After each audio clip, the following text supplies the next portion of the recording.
Nikita est rené avec miracle.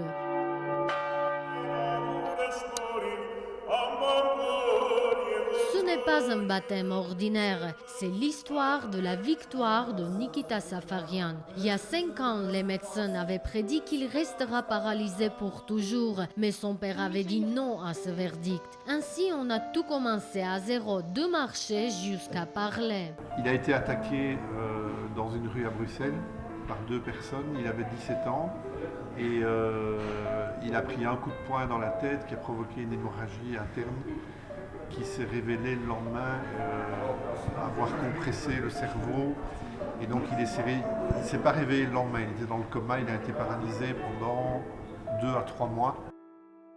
Jusqu'à 2012, Nikita était un nageur prometteur. Il faisait de la plongée sous-marine, du surf et se battait avec les vagues. Mais en une nuit, sa vie est transformée. Il se bat encore, mais cette fois-ci contre la médecine et c'est grâce à son père.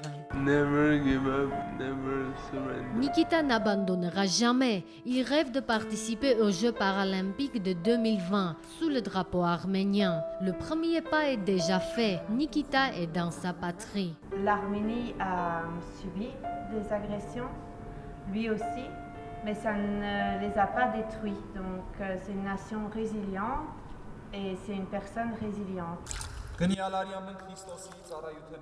Au Saint-Siège d'Echmiadzin, c'est la deuxième naissance de Nikita. On l'a nommé Vartan, au nom du Saint Vartan le guerrier. Il ne faut pas penser au passé, il faut aller dans le futur.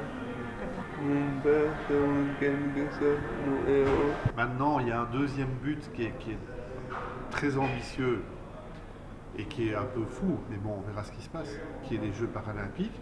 Et puis après ça s'inscrit dans une stratégie plus vaste de dire rien n'est impossible.